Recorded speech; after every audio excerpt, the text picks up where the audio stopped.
Have you ever watched the person you love become a complete stranger right before your eyes? The screen of her phone cast a pale, ghostly light on her face at 2 a.m. in our Chicago bedroom, a face I suddenly didn't recognize. Her thumb moved in a quick, secretive dance I'd never seen before, a smile playing on her lips that wasn't for me. She thought I was asleep. She was wrong. I saw the name flash for a split second before she angled the screen away, but a name was all I needed. It was a key, and I knew with a certainty that chilled me to the bone that it was about to unlock a door I never wanted to walk through. That single name was the beginning of the end. If you genuinely enjoy our stories, please subscribe to the channel. Tell us where you're from and what time it is right now. It's always fascinating to know how far our story flows. For 10 years, Amelia was my world. We built a life in a high-rise overlooking Millennium Park, our reflections staring back at us from the floor-to-ceiling windows. The city lights a glittering testament to everything we'd achieved. I was a partner at a downtown law firm. She was a rising star in marketing. We were the couple everyone envied. Loyal, devoted, a team. At least I was. The change was subtle at first. Late nights at the office, she'd say, her voice a little too bright. Then came the receipts I'd find in her coat pockets for dinners for two, at Gibson S-Bar and Steakhouse on Rush Street on nights she was supposedly working alone. The scent of a cologne that wasn't mine clinging to her scarf. When I'd ask, her eyes would turn to ice. "Are you questioning me?" she'd snap, her words dripping with a new, sharp-edged cruelty. "My God, you're so insecure lately." She was a master manipulator, turning my concern into a character flaw, making me feel small and foolish for even daring to doubt her. The villains, her and this ghost I only knew by a name, felt untouchable, wrapped in a bubble of arrogance while I was left outside, pressing my face against the glass. The breaking point came on a Tuesday. I came home early, a bouquet of her favorite lilies in my hand, planning to surprise her. But I was the one who was surprised. I heard her voice from the bedroom, low and intimate, punctuated by laughter that wasn't meant for me. I stood frozen in the hallway, the polished hardwood cold beneath my feet. "He has no idea, Julian," she purred. "He's so wrapped up in his work, so trusting. It's almost sad." Sad. The word echoed in the silent apartment, a gunshot in the dark. The lilies slipped from my hand, scattering across the floor. In that moment, something inside me shattered. The love, the loyalty, the decade of memories, it all turned to dust. I backed away silently, closing the front door with a soft click she'd never hear. I walked down Michigan Avenue in a daze, the city lights blurring through my tears. The humiliation was a physical weight, crushing the air from my lungs. I sat on a bench facing the dark, churning waters of Lake Michigan and let the brokenness wash over me. But as the cold seeped into my bones, something else took root. A cold, hard resolve. The lawyer in me, the strategist I'd buried beneath the loving husband, began to wake up. She thought it was sad.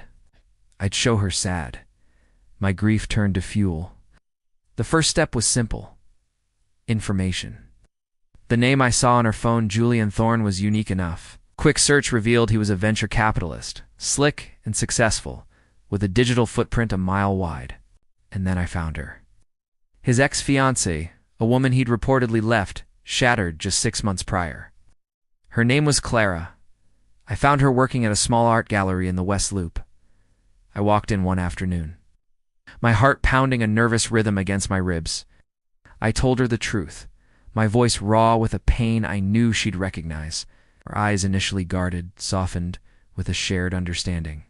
Over coffee at a quiet diner, she told me everything. Julian was a predator, a man who thrived on conquest and deceit. He'd done the same thing to her, weaving a web of lies until she was completely entangled, then discarding her when he grew bored.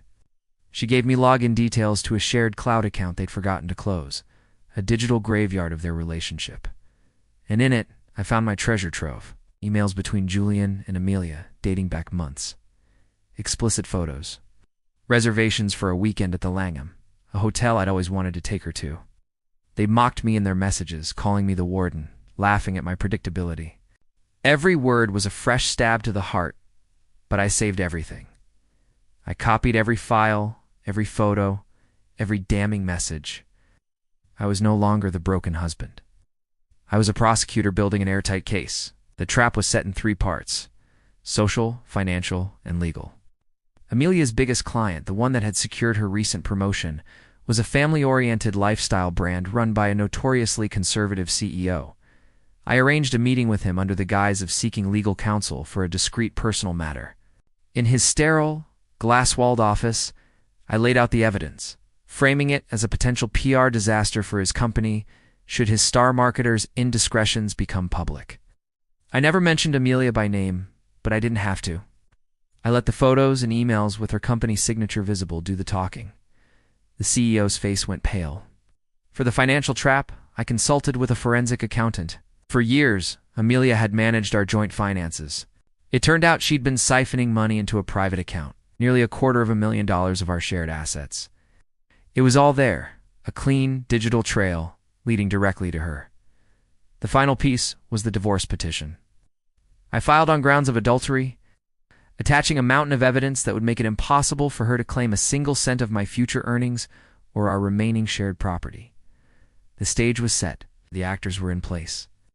All that was left was to raise the curtain. The public exposure happened at her company's annual gala, a black-tie affair at the Art Institute of Chicago. Amelia was on top of the world, radiant in a backless gown. Julian by her side as her colleague, she was slated to receive the Marketer of the Year award. As the CEO stepped up to the podium to announce the award, he paused, his face grim. Before we proceed, he began, his voice booming through the silent hall. Our company was recently made aware of behavior by a senior employee that is fundamentally at odds with our brand. Values of family trust and integrity. A nervous murmur rippled through the crowd. He never said her name, just announced an internal investigation and a new code of conduct. But as he spoke, an anonymous email, sent from a burner account I'd set up, landed in the inbox of every single person in that room. The subject line, "The Real Amelia." It contained a link to a password-protected website. The password? The warden. On it was everything. The emails, the hotel receipts, the photos. I watched from the back of the room as phone screens lit up one by one. I saw Amelia's face, the triumphant smile faltering, then collapsing into a mask of pure horror as she saw the whispers, the pointed fingers, the looks of disgust. Julian vanished into the crowd like the coward he was. The CEO walked off the stage, leaving her alone in the spotlight, utterly and completely ruined. She was fired the next morning. The bank froze her secret account pending the divorce settlement. Her friends, the ones who had toasted her success, wouldn't even answer her calls. She was a social and financial pariah. In the courtroom, it was a formality. The judge took one look at the evidence and granted the divorce on my terms.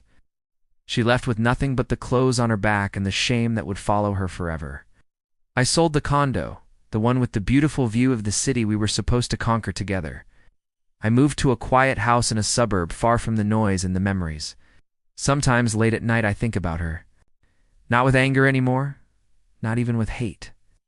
Just a hollow, empty ache. I destroyed her life, just as she destroyed mine. We are both ghosts now, haunting the ruins of a life that never really was. The only difference is, I'm the one who gets to walk away. The end.